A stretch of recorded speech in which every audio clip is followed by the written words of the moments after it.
Now, it might not be as clear-cut of a beginning as Sun's first foray into the Windows system, but Perfect Cherry Blossom is a new start in its own right as well, and just as important a part of Touhou's history as Embodiment of Scarlet Devil was, for reasons other than bringing the series into a new era and just being immensely popular. While I had made that video because EOSD was my introduction to Touhou, I figured might as well keep going with the other entries and look back at what they had to offer. What was their impact on the series? And as for my own journey, well, Perfect Cherry Blossom was obviously the game that I played next.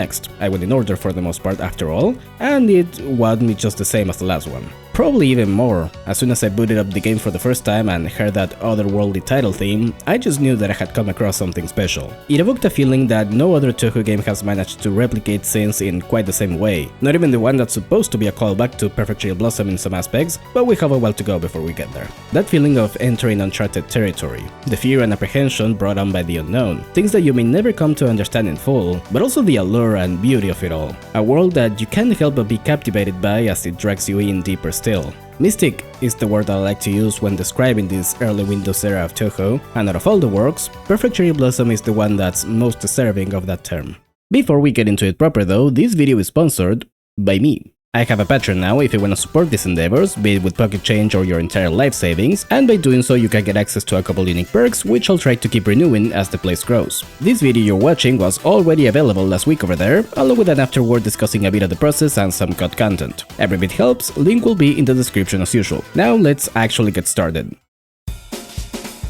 By the end of 2002, Sun had already prepared a trial version of Perfect Cherry Blossom to be sold during Comiket 63, just a couple months after the release of his previous game, Embodiment of Scarlet Devil, and just like that game's trial version, it would receive continuous updates up until the full release on August 17, 2003. Now the first thing that comes to mind when I think of Perfect Cherry Blossom is that this is one of the easiest Touhou games out there, if not the easiest. Like, this is one of the few games that I can actually clear on hard mode if I put some effort in. Apparently that was not always the plan, however. Going by Sun's post on his website where he talks about lowering the difficulty for the web release of the demo in order to make it more accessible to people who hadn't played EOSD. You can actually find that original trial version if you look around, by the way, and yeah, I think it's evident that this was supposed to be a more challenging game than what we eventually got. But it's actually so bare bones that I wouldn't be surprised if Sun just rushed to have the game in at least a functional state just to have something to show off at the next Comiket. Like demos nowadays are pretty much just trimmed down versions of the full game, where upon full release there might just be some rebalancing and bug fixes and that's pretty much it. PCB's first trial though was straight up missing key mechanics. Again, it just feels like the dude just bundled up whatever he had done up until that point and called it a day. I can only guess he was aware of that though, considering that the updated trial was released for free not long after. It also contains some early character art, the portraits for the playable characters especially, like they're just completely different from the final version. It wouldn't be until version 0.08 when they would actually resemble their current forms, though they would still retain some differences, most notably Marisa, who has lighter shading on her hair and is missing the details on the frills. Music was also slightly different, ranging from yeah, this probably needed some more time to cook, to other arrangement decisions like being higher in pitch. My favorite bit about the trial though is still Alice's inclusion, brought over from PC98 and given the Margaret surname, and it was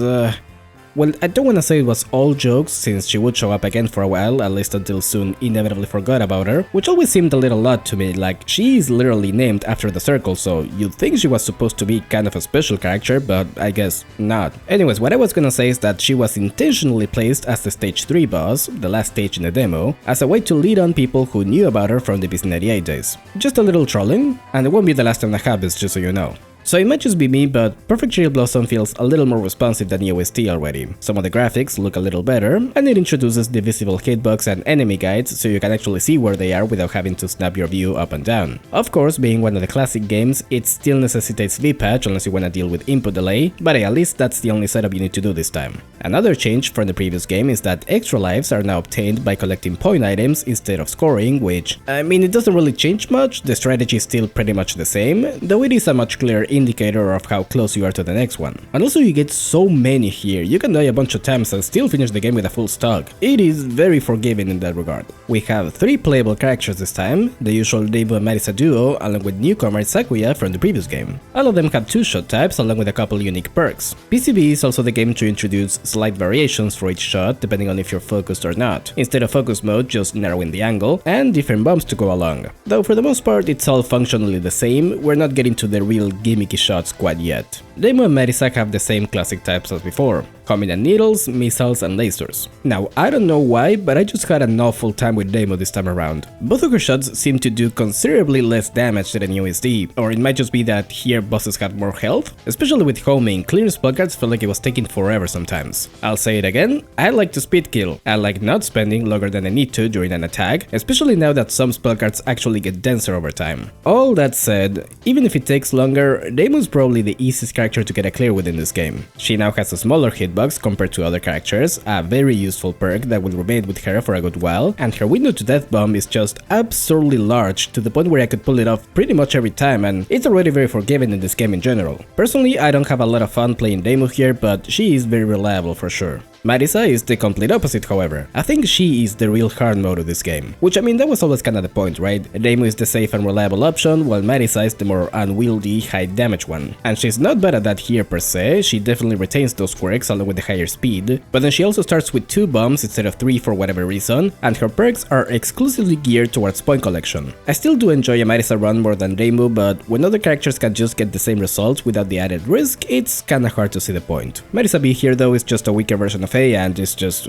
I guess the piercing lasers make it better for crowds or something, whatever. Gotta mention the new non-directional laser though, kinda cementing that bit about Marisa's character where she gets her ideas for spell cards from others. This one, you may remember, it's actually Petuli's non-spell. Finally, Sakuya is actually pretty good. Her movement speed is a perfect balance between Deimo and Marisa, not too slow but not too fast, and she has the highest default amount of bombs at 4. Sakuya A has a rather weak spread, but more than makes up for it by covering the entire screen, so clearing enemies shouldn't be a problem. Her focused shot is a homing one and does more damage than Deimo's, but it's a little more finicky about what it decides to target. Still, obviously excellent for single enemies or bosses. Sakuya B, on the other hand, has an unfocused shot that moves along with you, then freezes in place and becomes a little narrower when you focus. Both are decently powerful actually, the spread shot in particular is great at sweeping through stages, and both can output great damage especially if you're willing to get close or shotgun. I think it's a pretty good lineup overall, aside from the first of many Marisa blunders. Listen, I know that I said she's my favorite character to play before, but when she gets done dirty, there's just no salvaging the situation. Basically, if you just wanna play the game in any way, go with Deimo or Sakuya, and if you hate yourself, play Marisa. So I spent a chunk of the USD video talking about how PCB is just a better version of that, and well, that's because it is. Both the stages and spell cards this time around are just way more inspired and just more fun to navigate through. Even as soon as stage 2, you have Chen, who throws a curveball by getting the zoomies and bouncing all over the screen. Actually, I think that's another reason why homing shots work so well here. Bosses are extremely mobile in this game. They move around constantly, and if you don't keep up, well, that's damage you're losing on. But I do personally find it really fun when you're forced to stay on the move. That's what it's about, right? Dodging while also looking for openings to shoot down the boss. Or, you know, again, use a homing shot and just focus on dodging. That works too.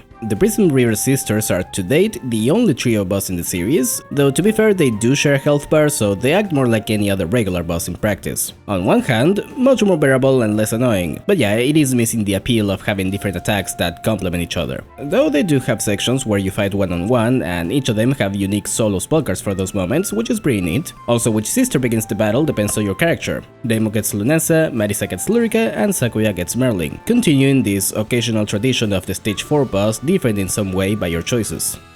And then there's Yuyuko. If I'm being honest, Yuyuko completely blew Remille out of the water and set the standard for what a Touhou final boss should be like. And I mean, it's just all of it. The grandiose and big sounding theme, actually interesting spell cards, the changing backgrounds, the back and forth before the fight, Resurrection Butterfly, the find behind her, which of course makes her a bigger target, but it's all about the oh wow, you fight a vampire atop a mansion with a blood moon as the backdrop, that's pretty cool. How about a ghost whose ability is to kill, in the land of the dead, in front of a massive yokai tree blooming in order to resurrect the body buried beneath it, which happens to actually belong to the same girl you're fighting. It's great, it's peak. What more can I say? Swallowtail Butterfly is probably one of my favorite spells from this game. Again, I just really like spell cards that make you use more of the screen by forcing you to move around. Resurrection Butterfly, however, okay, gets points for being a cool concept, and of course I still remember being caught off guard by it my very first time, but it's not that hard to get through, at least on normal and hard difficulties, and it only being 2 patterns means it gets repetitive real quick. Still, I guess it's a nice way to close off the run with an endurance round. And I'm getting a bit ahead here, but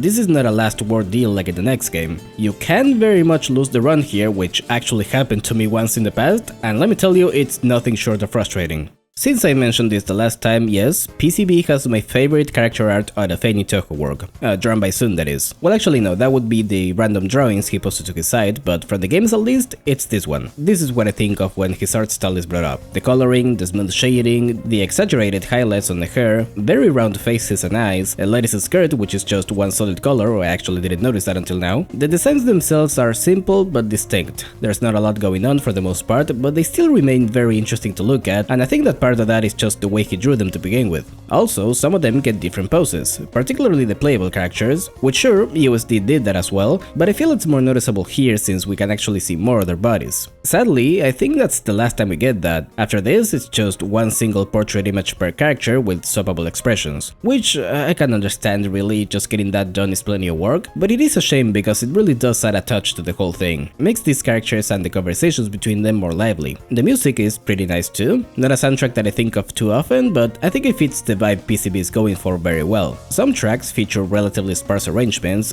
for Sun anyways, he really can't go easy on those drums though, can he? And the bass is often played above its usual range, giving those songs an airy or floaty feel that I really like. I think the best example of that is the stage 4 theme, the capital city of flowers in the sky, which well is fitting for a stage where you go above the clouds. Then of course we have the heavy hitters. Some of my favorites are Adult Judgment. I swear that every single theme Alice has is fucking great, by the way. Fun fact, she was one of my original favorites way back in the day, and I would be lying if I said this theme didn't influence that. Border Alive again set the standard for big sounding final boss themes, and it's one that for some reason I always forget about just how excellent it is, and maybe that's a good thing, because it's like I'm listening to it again for the very first time every time I go back to it. Or Necrofantasia, which, I mean, come on, it's Necrofantasia, need I say more? What the hell is that baseline anyways? By now, Sun has started using other sources, aside from his trusty SD90, in the form of VSTs, basically the same as a physical synthesizer or sampler, but you know, in software form. Some of which would get used all throughout at least UFO, I wanna say? And while for USD he had rearranged the soundtrack after acquiring new hardware, this time he would actually do the opposite and go back and make MIDI arrangements of the music, something he would continue up until the 9th game actually. A trend that PCB started is the game-specific gimmick, and let me just say right now for the rest of the series, I'm probably not gonna go in depth into all of them. One, because most of the time they are geared towards scoring. I do realize that's an important aspect of these games, but it's not one that I concern myself with. And two,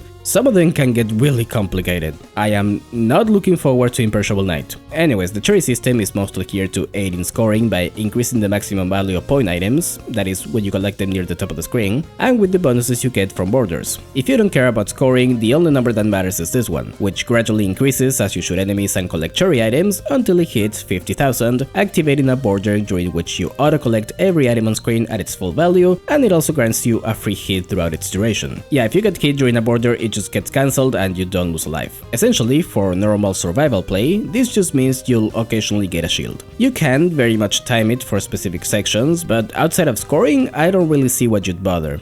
So there's one more particularity about Perfect Cherry Blossom, and that is the extra stage. While not in itself, it's pretty standard all things considered, lots of streaming, a returning boss with juiced up spell cards, and a pretty gimmicky boss fight at the end of it all. The point of collection is also active at all times in these now, which more than anything helps in getting to full power as quickly as possible. Oh, and this one has the Bisnariate circles at the end, because fuck you, but you'll notice it's actually relatively easy, weirdly so for an extra stage. I mean, it would be in line for this game, but even so, you know, it's a bit underwhelming. Even the boss herself, Dan Yakumo, is just supposed to be someone's underling. It's still a fun stage though, and the low difficulty makes it a great candidate for easing into the extra stage grind. In fact, it was the first one that I attempted and cleared. I still vividly remember getting got by the first spell card because it does look like it's gonna fuck you up, when all you really have to do is just stand still between the gaps. But the point is, it's clearly holding back a lot. I mean, I hadn't done this stage in quite a while and still beat it first try on my playthrough for this video, no kidding. Even cleared Kokuri-san's contract, which is probably one of the most stressful survival spells ever, as the walls close in on you and just gotta do light taps while praying that nothing hits you.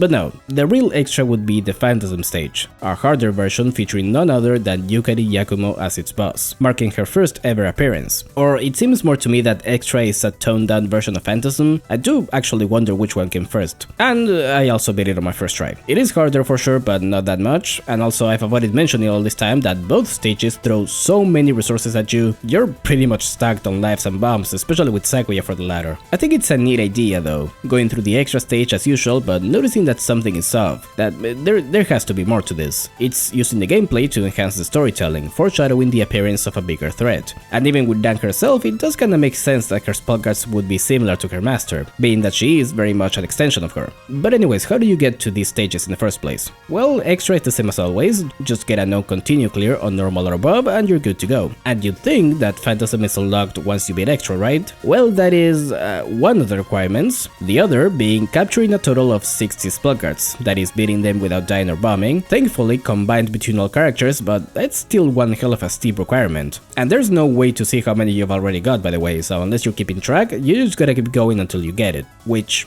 in a way I kinda like, you know, it kinda adds to the whole cryptic nature of it all. Hey, this is Future Tenko here. So there is obviously a place to check the spellcards you've encountered in the results menu, and yes, it also displays how many you've captured in total. For some reason, I completely blanked it out until I was like halfway through editing the video. After doing 6 full runs, one with each shot type, and 1 extra run, I was likely hovering around 50 captures, so it wouldn't have taken much longer to get Phantasm to open up, and I mean, I guess you could also do a couple of runs on easy to get the remaining captures. I'm still pretty sure this requirement is never stated anywhere. If anyone knows exactly where does it say you need 60 spellcards or anything remotely hinting to that I missed, please do tell me in the comments. Point is, it's not as unreasonable as I initially thought. Anyways, back to the video. I guess the idea was that you'd be playing the game normally for the nth time and suddenly you get the pop-up that a new stage has opened up. And it all does fit Yukari in the end, doesn't it? How getting to her is supposed to be near impossible most of the time. You know, you usually don't find Yukari, she finds you. You could argue that all of this comes off as padding and maybe Sun was seemingly dead set on a yearly schedule during this period, but I couldn't find any other development bits for PCB that would suggest that he was running late. And seeing as it is thematically coherent, I just don't think that was the case. I think it was all intentional. Again, Yukari has flasher versions of dance spells, though most of them end up involving similar strategies, so it's not that different in practice, just more bullets to dodge. The most notable change is her new last spell, Yukari's Arcanum Damaku Barrier, a survival gauntlet that looks really good and feels really good to maneuver through, assuming you know how to pass through it, which I didn't remember the first time around and fucked it up so bad that I went back to practice just so I could get nicer footage. Yeah, in theory it is pretty easy if you got a surplus of bombs since it's only a few patterns and you can just bump through all of them, but that's not very fun, is it? It's all about the show anyways, the captivating spectacle of seeing these patterns in action, the beauty that Damaku represents. That is the philosophy for why Sun settled on this genre for his games, and it's a nice segue into what Perfect Cherry Blossom did for the series moving forward. If you've watched other videos of mine, you've heard me bring up that Embodiment of Scarlet Devil and Dolls in Pseudo Paradise are pretty much sides of the same coin that is Touhou. That all starts coming together in Perfect Cherry Blossom, with Sun's increased attention to creating a world that's beautiful on the surface, intentionally designed to drag you in with its sides, while the denizens are really just waiting for you to lower your guard. I think it becomes evident when you look at the rather lengthy prologue that goes into establishing what is Gensokyo, who lives in there, and what's the relationship between those beings. Compare that to USD's text that mostly just sets the backdrop for the current plot at hand. But that contrast is baked not only to the fancy Damaku patterns that are aesthetically pleasing but that should only be observed from afar, but also the characters themselves. As Sun explains, the reason for why the overwhelming majority of characters are female is because to him, femininity is better suited for the beauty of Damaku. But these are still supposed to be yokai that may at any point show their true intentions, no matter how colorful an outfit they choose to wear. In a way, it is the whole beautiful girl who is also monsters legend that's existed across many cultures, with the twist that these stories are pretty much exclusively about their lives in a world that was made for them. In general though, Sun loves playing with contrasting ideas and featuring them right next to each other as parts of a whole, the yin and yang if you will. And I mean it's all over the place, spring and winter, life and death, red and purple, the magical and the scientific. A lot of details about the story and world, however, are either fed in small servings or just left ambiguous. After all, the unknown is a human's greatest fear. But also it's all a little silly. Not in a way that causes tone whiplash, but rather the story, and most of Touhou for that matter, is seen through the lens of either these creatures or the few humans who are used to being around them. In fact, when you look at the early Hifu CDs, which would get their first entry shortly after this game, those are stories that feature two humans from the real world, and every interaction they have with this supposed paradise is mostly described as being unsettling. For the most part, it is all pretty lighthearted, with the darker undertones remaining as, well, undertones. A feeling of unease so subtle you almost forget it's there, until it all suddenly comes back when you're reminded of exactly where you're standing. This dichotomy remains in Touhou to this day, but I think it was precisely the focus of this early era, and out of the works that belong to it, Perfect Cherry Blossom in particular embodies it best. Despite the vague nature of the storytelling though, there is just so much packed in here. Like, Yuyuko's profile alone is like a short story in and of itself as it goes into her life and how she ended up in this situation, and it's filled with subtleties and dots left for the reader to connect. Even for the minor characters, there's plenty to see as well. The Prism Reavers have a whole thing going on about how they were created in the first place, even mentioning one of the few characters who exist in name only, and it's not important at all. Let me rephrase that actually. It's just not the focus at the moment. It is very much important though, along with everyone else, for making Gensokyo a lively world that you can get invested in. For making these into not just obstacles that you have to shoot down along the way, but actual believable people who have a life here. Sometimes it's not about fleshing out every single detail, but just enough so that you're not dealing with random faceless mobs. I think that's another reason why Touhou lends itself so well to fanworks. When you have so many characters that the narrative isn't particularly interested in, it means that you can very easily let your imagination wander and make them the focus of your narrative. Any of these guys could be a protagonist. It's actually a really smart way to do things when you have more characters than you know what to do with. Speaking of those characters, I've already gone over a few of them, but I've become quite fond of the whole cast with the years. And I mean, some of them remain very popular in the community, of course. Lady is not one of them, sadly, but I think it's kinda interesting that she's the first yokai that's based on actual pre-existing folklore, the Yuki-onna, something that would definitely become part of Touhou's identity very soon. No, they don't count. They don't. Vampires are not a kind of yokai, they are some type of creature known as Europeans or something. Yomu is Yuyuko's servant slash gardener, belonging to one of the most curious species in Touhou, being half human, half venom, something that is never elaborated upon, aside from apparently running in her family. Sun was really into the master-servant relationships back then, now that I think about it. Dan and Yukari, Yomu and Yuyuko, Sakuya and Remilia from the last game, and a couple more that we haven't even gotten to yet. I mean, sure, I guess it is a common trope, but it really stands out to me when it happens over and over again. There is one glaring issue with all of this though, and it has nothing to do with the writing itself. It's just that most of these can only be found in one single place, and it's not in the game itself, but rather this little omake text file located in the game's folder. Of course, it's being made readily available in other places. The Touhou Wiki, for example, offers every character's profile on their respective pages, but that still doesn't change the fact that this is all stuff you won't see if you just play the game. You have to look for it elsewhere. And yeah, sure, other series have lore books or such things as additional material.